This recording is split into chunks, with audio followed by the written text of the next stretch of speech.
They told her she wasn't qualified to lead, not because of her skills, but because of her skin, her gender, and her silence. What they didn't know was that she had come prepared for this moment for years. And when she opened her briefcase, the real meeting began, the one that would end their careers in less than 5 minutes. Welcome back to the Powder Room Tales. If you're new, hit subscribe and join our family. Tell me in the comments, which city are you watching from? Washington, New York, London. Wherever you are, may peace and favor follow you today. Now let's dive into the story. The mahogany doors of the boardroom shut with a soft, deliberate click. Inside, 12 men sat around an oval table that gleamed under the recessed lights, polished, cold, and expensive. At the far end stood Sussan Barrett, the woman they'd summoned to discuss the leadership transition. Her posture was still, her face was unreadable. Her navy blue suit fit like quiet armor, elegance with edge. Across from her, Richard Langford, the interim chairman, leaned back in his chair, voice dripping with patronizing calm. Miss Barrett, we've reviewed your tenure. Impressive on paper.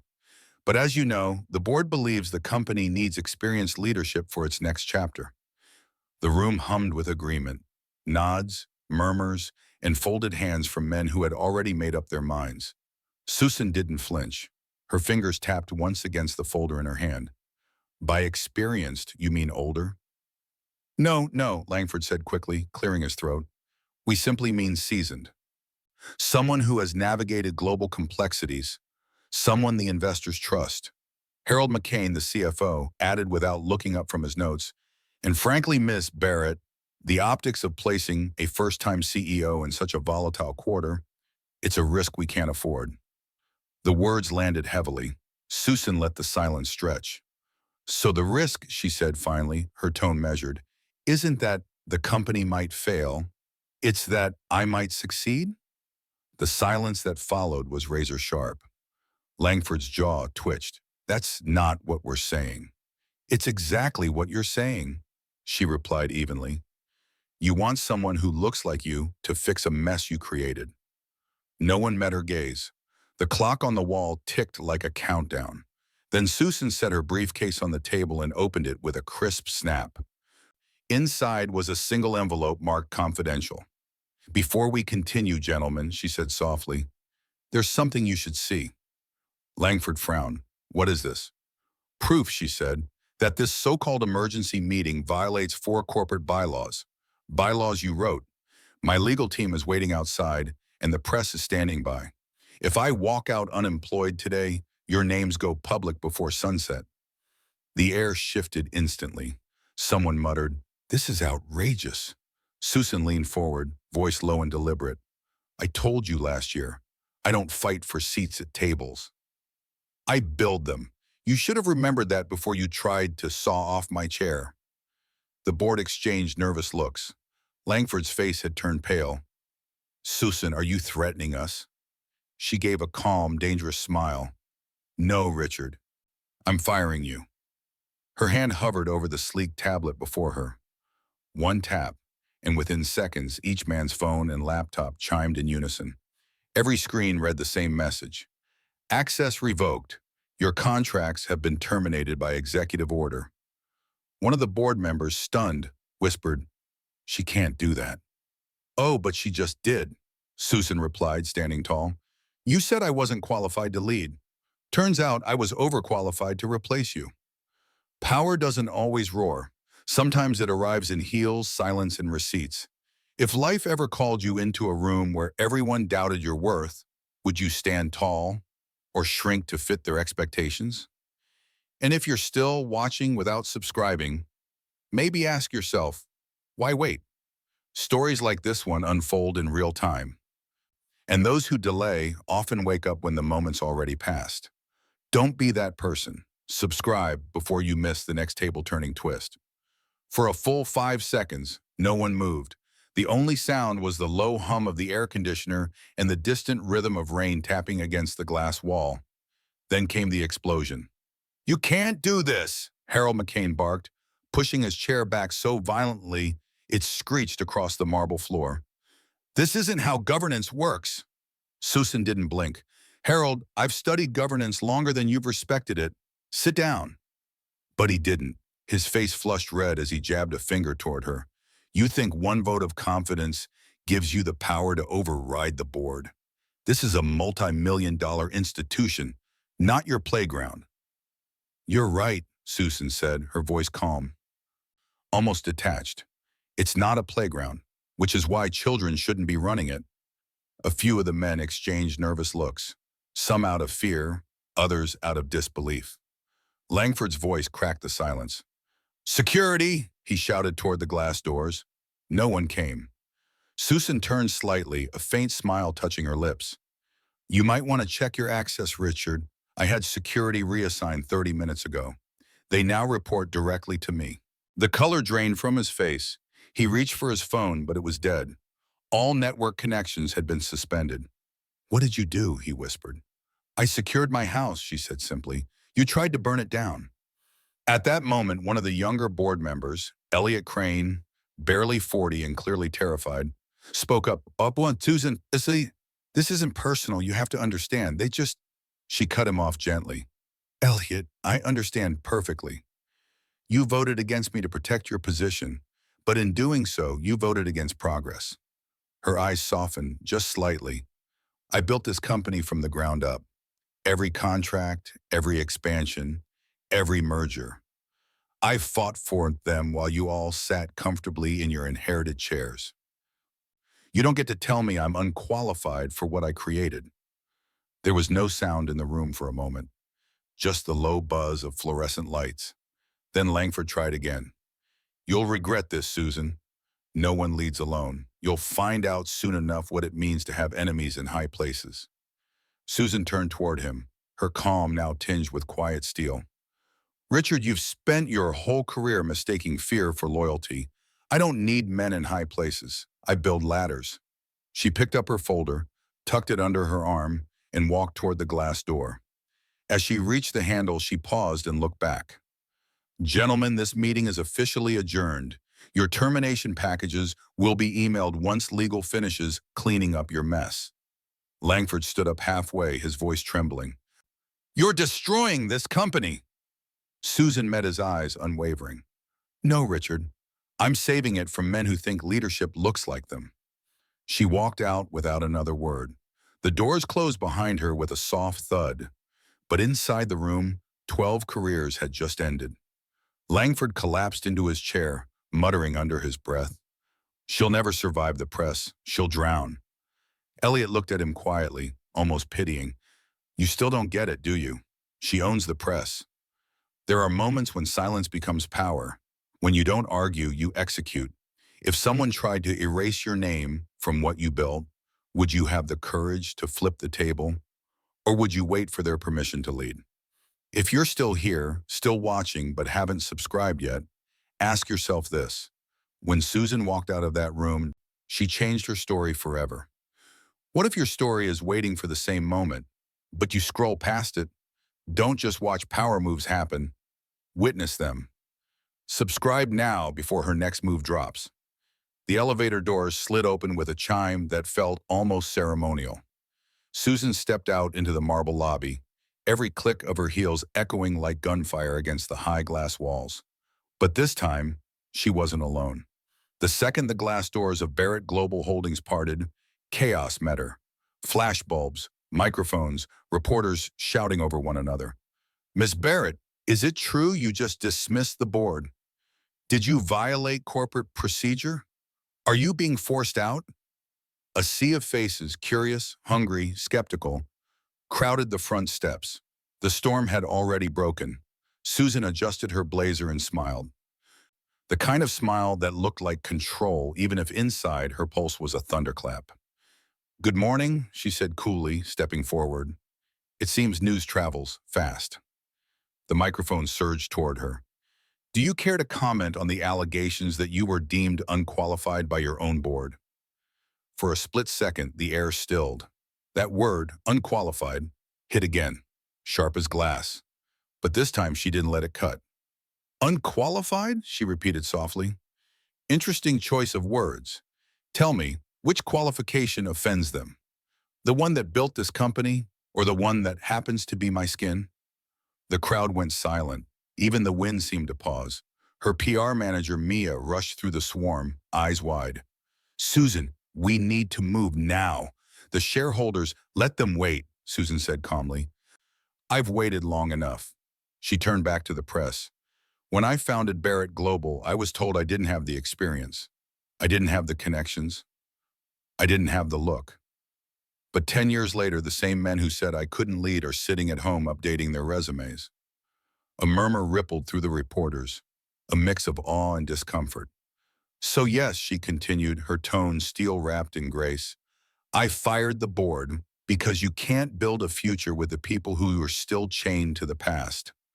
A voice from the crowd shouted, Aren't you afraid this will backfire? Susan's eyes met his. If standing up for yourself backfires, maybe the world needs more explosions. The reporters laughed, not mockingly, but in admiration. Cameras zoomed in closer. Her face, calm yet fierce, filled a dozen live streams at once. Mia tugged her arm. They're spinning the story already, she whispered urgently. Some are calling it a meltdown. Others say you've gone rogue. Susan smiled faintly. Let them. Every revolution looks like rebellion before it becomes history. They pushed through the last of the reporters and into the waiting black SUV. The door closed with a muffled slam, shutting out the chaos. For the first time that morning, the silence felt heavier. Mia exhaled shakily. You just fired half the board on camera. You realize this will trend by noon, right? Susan leaned back, eyes fixed on the skyline. Good. Then every girl watching will know she doesn't have to be polite to be powerful. Mia blinked. You're not scared? Of what? Susan turned, meeting her gaze. Losing approval from people who never gave it honestly? The car rolled through the rain, city lights reflecting against tinted glass like fractured diamonds. Susan looked out, quiet now, but her mind was already working. She knew the game wasn't over. She just changed the rules. There comes a moment when silence breaks. Not with shouting, but with truth. Susan didn't wait for the world to understand her. She made it impossible to ignore her. So, tell me this. If the world labeled you unqualified, would you rewrite the label or let them keep it? And if you've watched this far without subscribing, maybe you're still waiting for permission to lead your own story. Click subscribe before her next move drops, because the world always remembers the moment someone stops asking to be accepted and starts taking up space. The skyline of New York burned gold against the fading afternoon light. Inside the penthouse office of Barrett Global Headquarters, everything gleamed. Black marble floors, chrome fixtures, and floor-to-ceiling windows that caught the pulse of the city below. Susan stood in silence before them, arms folded, the reflection of the city lights flickering across her face like embers. Her assistant, Mia, paced behind her, tablet in hand. It's everywhere, she said, voice low. Had Barrett board purge is trending in 17 countries. CNBC wants a live interview, Fox too. The comments are split, half calling you a hero, half calling you unhinged. Susan didn't turn. They always call you unhinged before they call you revolutionary. Mia looked up from her screen, concern softening her tone. The investors are nervous. 2 already pulled inquiries. If this keeps up, we might lose the London deal. We won't, Susan said quietly, because the investors aren't nervous about me. They're nervous about losing access to me. At that moment, the elevator doors opened with a soft chime. In walked Malcolm Reed, her chief legal officer. Tall, salt and pepper hair, eyes that saw everything and revealed nothing.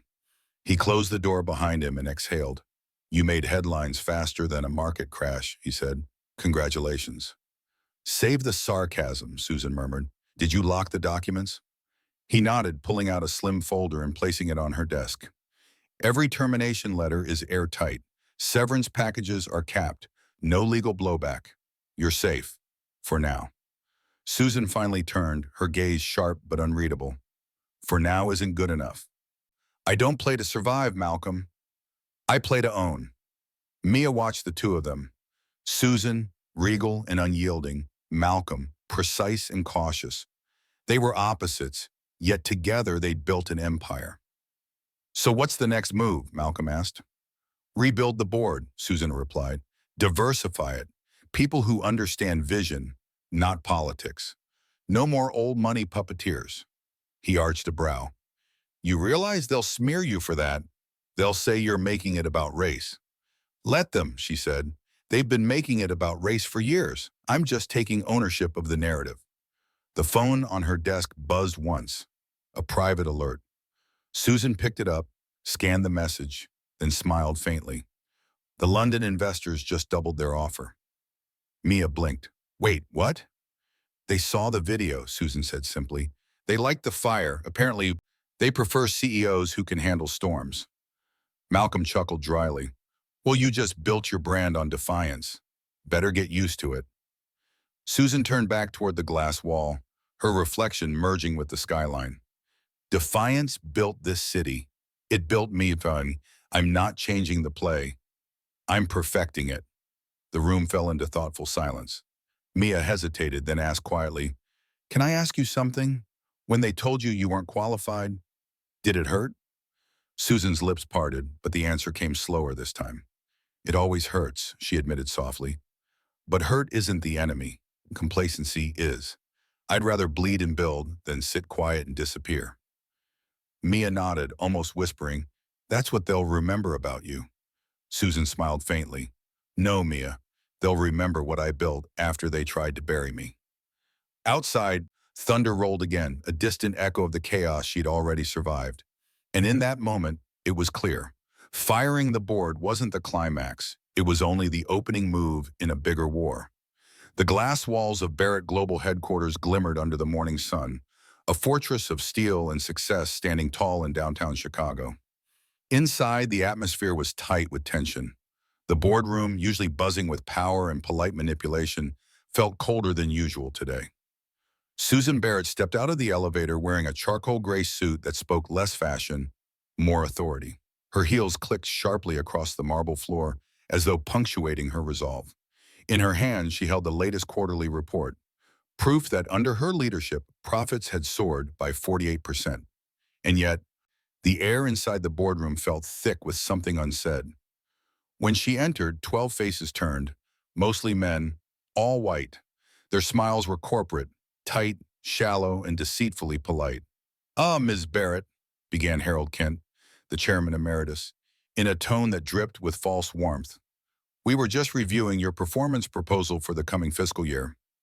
Susan sat down, her back straight. Good, then you already know the company's trajectory. I assume there are no objections to scaling the renewable division? A murmur went around the table.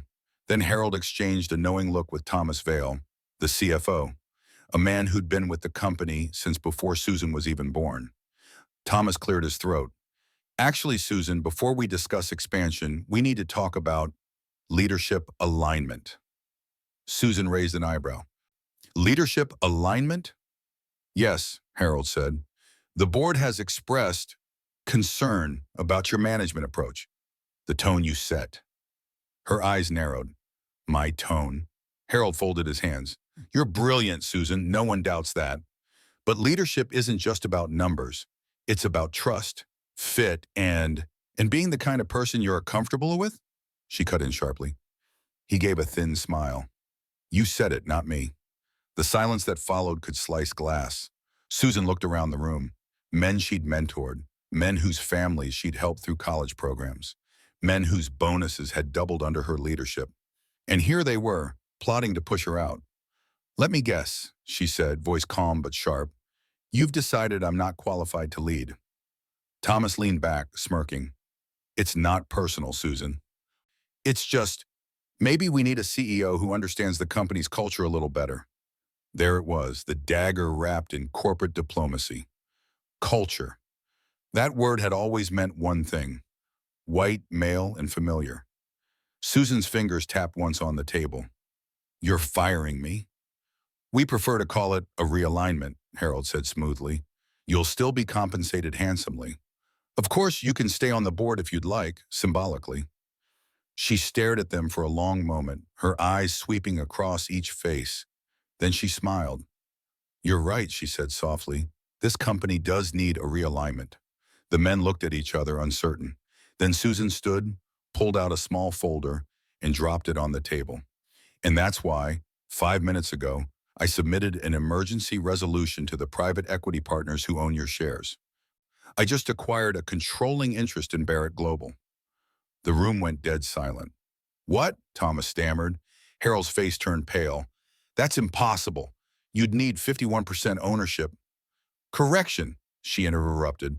I now hold 52%, effective immediately. Sussan leaned forward, voice razor sharp, which means I can make executive decisions, including board termination. She straightened. Gentlemen, consider this your final meeting. A stunned silence followed. Papers rustled. One man's pen clattered onto the table. You can't just, Thomas began. I just did, she said. Your access badges will be deactivated in 20 minutes. HR will send your severance terms. She turned toward the door but paused at the threshold. Oh, and Harold, he looked up, trembling.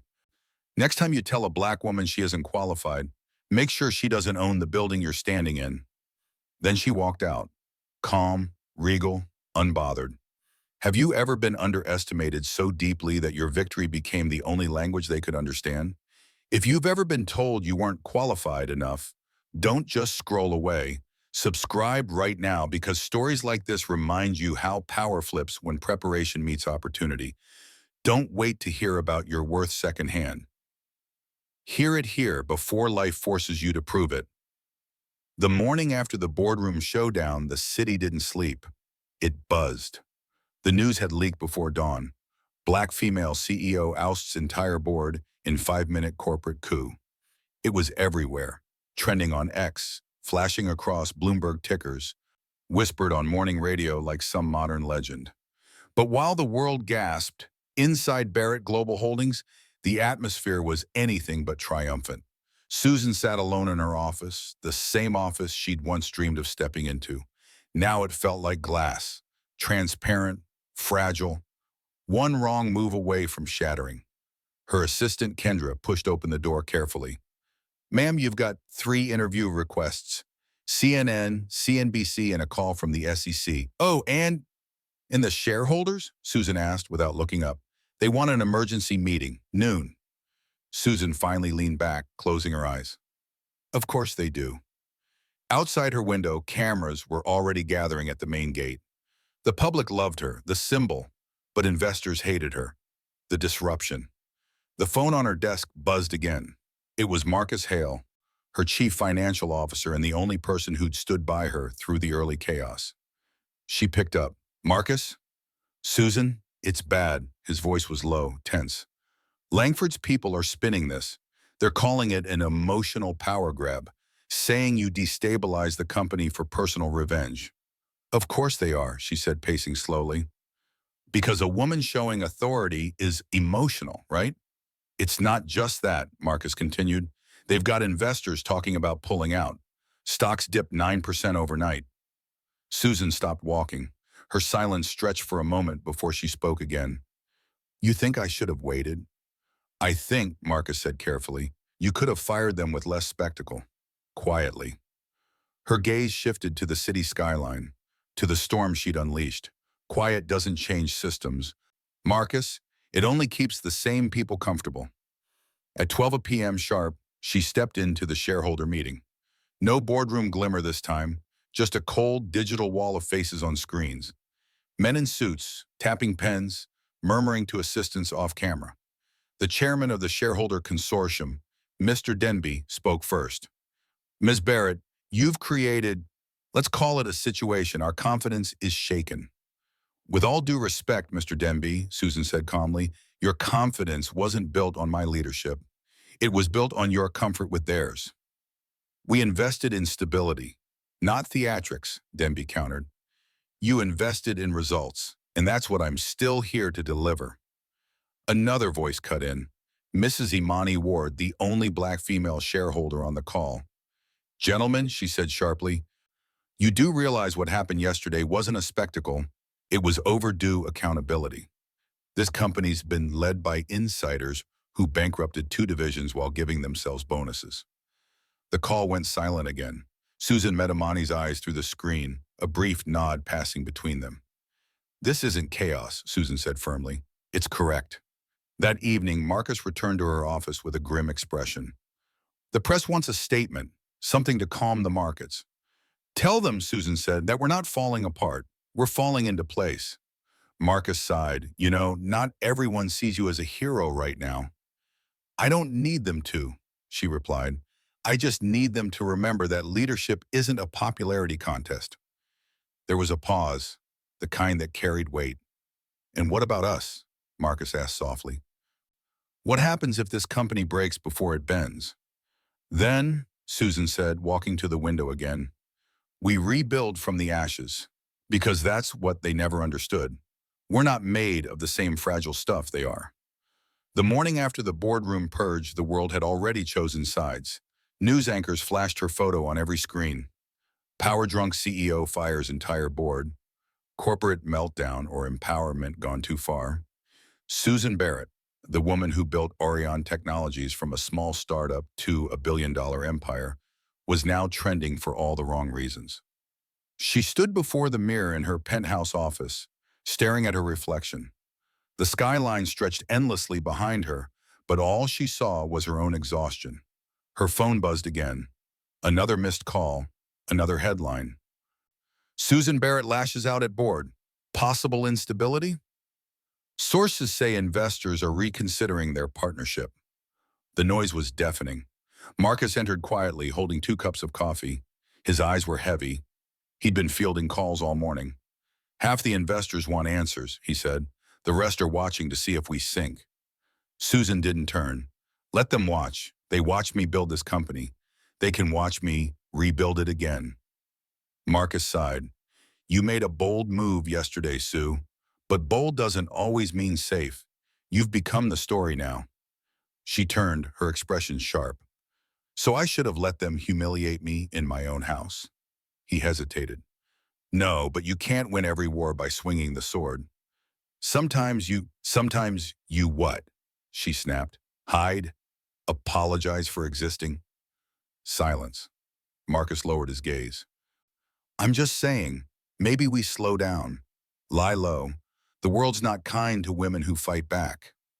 Her laugh was bitter, especially not black women. She walked past him, heels clicking, grabbing her tablet. Emails flooded in, publicists begging her to issue a statement, PR teams crafting damage control posts. She deleted them all. Then came a ping from her mother. The message was simple. Baby, they tried to bury you, but remember, they forgot you were a seed. Her eyes glistened. For the first time in 24 hours, she exhaled. Later that night, the office was empty. Rain traced the glass walls. Susan sat alone, scrolling through endless commentary. One video caught her eye, a pundit on a financial channel. She's emotional, unprofessional, a liability. The board had every right to question her competence. Susan muted it. Her jaw tightened. She opened another, a woman's voice this time, defending her. She built that company. She earned her seat. If she were a man, we'd call it decisive leadership. That one made her smile faintly, but only for a moment. Behind the noise, something darker stirred.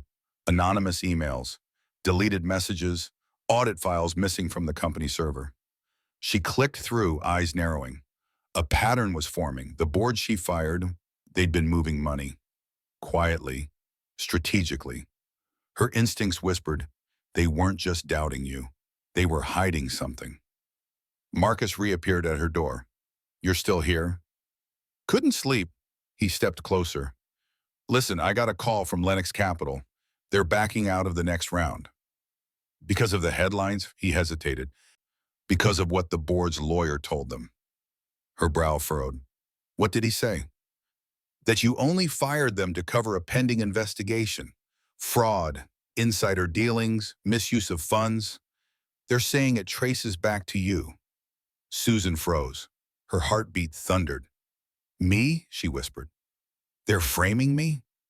Marcus nodded slowly. They're making it look like you were the corrupt one.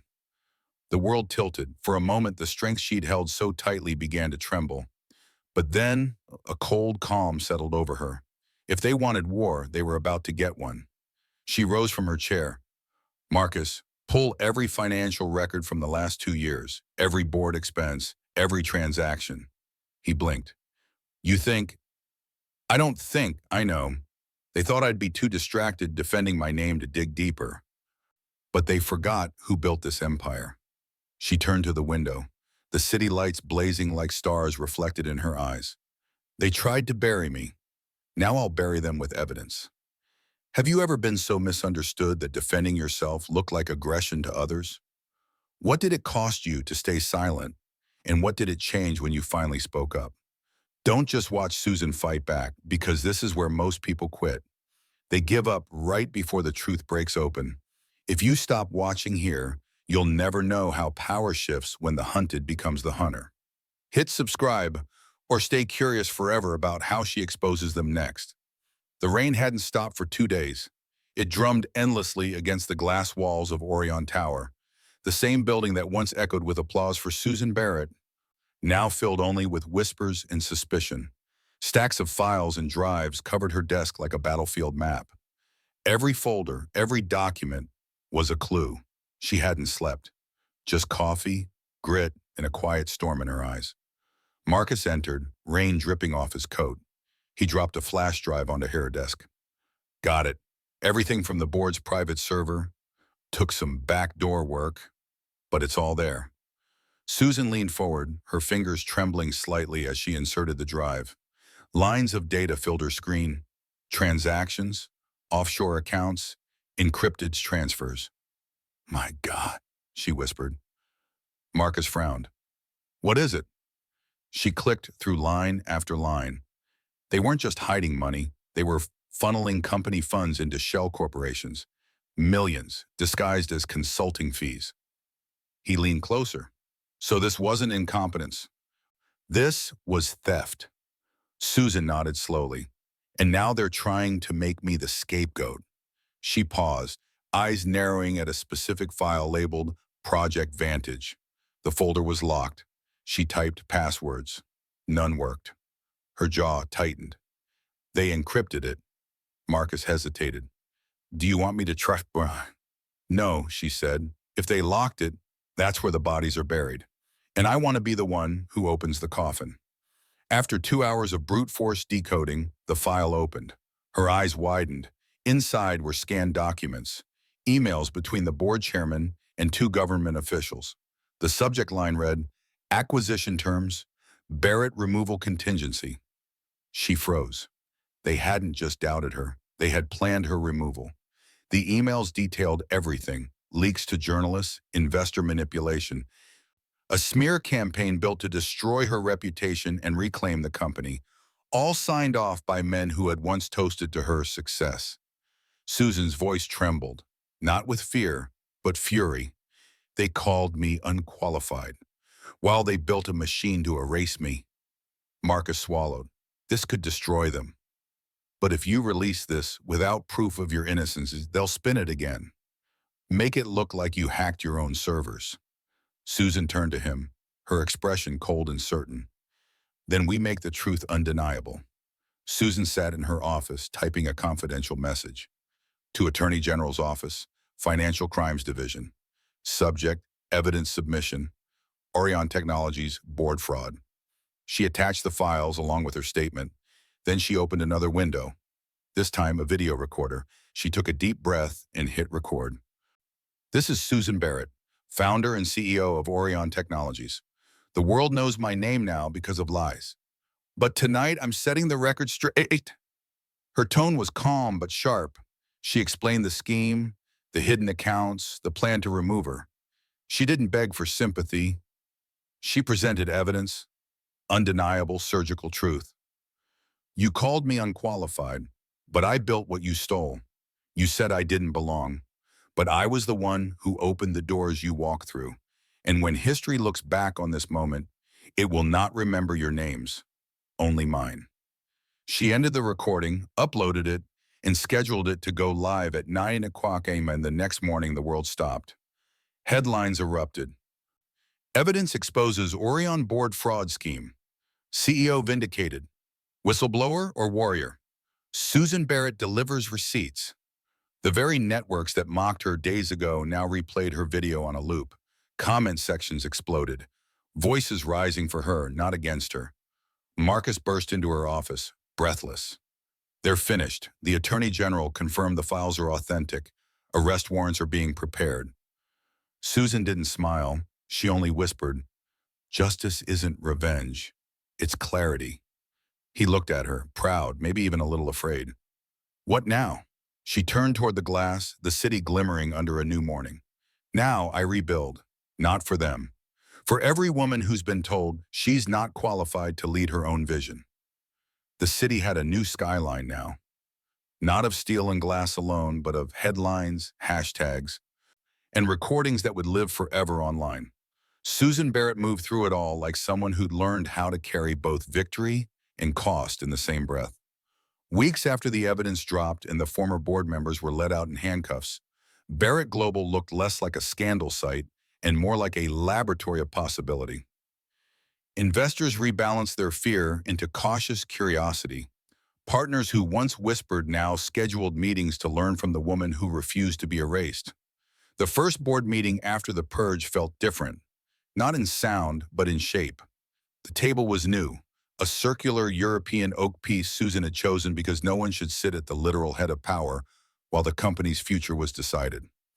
She had invited a diverse slate of leaders, a young public health researcher from Lagos, a nonprofit CEO focused on access to diagnostics, a retired engineer who'd rebuilt hospitals after hurricanes, a former competitor who'd sworn to outmaneuver her, now publicly backing her reforms. These were people chosen for curiosity, competence, and courage, not comfort. They represented the world her company served, diverse, practical, and hungry for impact. Sussan let the meeting begin, but she didn't rush to take the floor.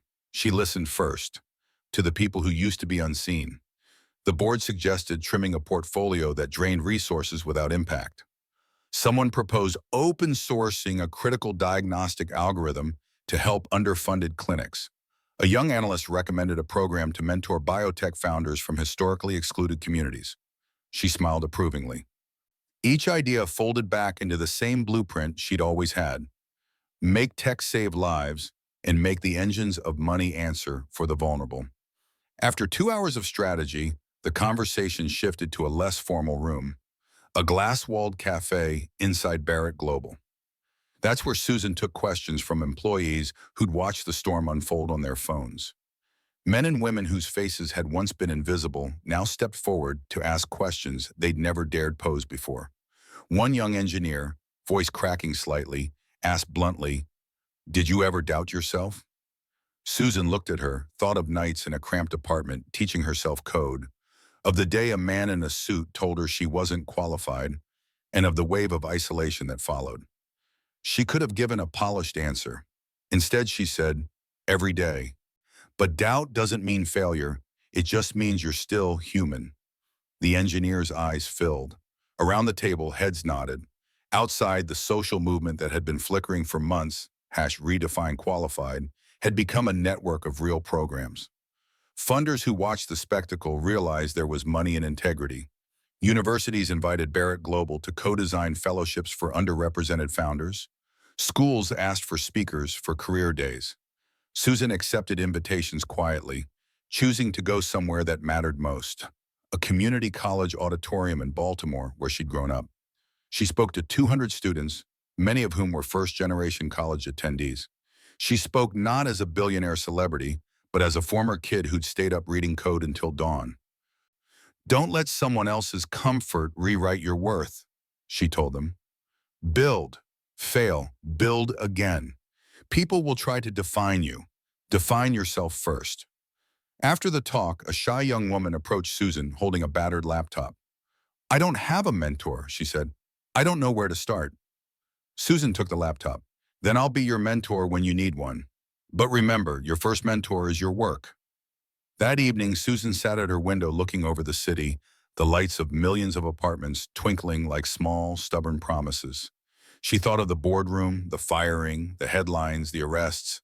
She thought of Lila at the station, Marcus staying up nights, and the young engineer who'd asked about doubt. Legacy, she realized, wasn't a press release. It was the person who decided to build ladders where there had been walls. Her phone buzzed. A message from a former competitor read, "We want to partner. Teach us how you did it." She typed back a single line. "Start by listening." The world had shifted, but not without cost. There were nights she still woke up at 3 a.m. with adrenaline chewing at her chest. There were relationships strained beyond repair. A few old friends had quietly receded, unwilling to face the upheaval. But more people had stepped forward than back. People who matched her vision rather than their own appetite for control. A documentary crew later caught one of her offhand moments. Susan in a kitchen making a simple dinner alone, smiling at nothing in particular, then sliding her phone across the table to a young intern to teach them how to send an investor pitch. The clip went viral for a reason. Leadership looked nothing like the polished silence her detractors idolized. Leadership looked like imperfect humanity with an unbreakable spine. On the night the company's impact numbers were published publicly, a record number of clinics supported, diagnostic errors reduced by a measurable percentage, and new programs funded in 5 continents. Susan watched alone for a moment, then allowed herself to breathe. She walked to her small study where her mother's handwriting still hung on a corkboard. "You were planted for this." She touched the paper, smiled, and whispered, "We did it." Legacies aren't given, they're forged in fire. When the world says you don't belong, whether you rebuild quietly or loudly, your choices echo for generations. If you've read Susan's story this far but still haven't hit subscribe, think about this. People who don't act become footnotes in other people's histories. Don't let someone else write your epilogue. Subscribe now or tell us in the comments why you'll let your story be decided by others. You've come to the end of this love story, but another billionaire's secret is waiting.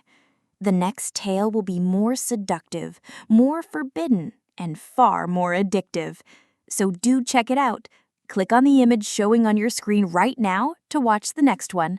Until then, guard your heart because the Powder Room Tales is only getting started.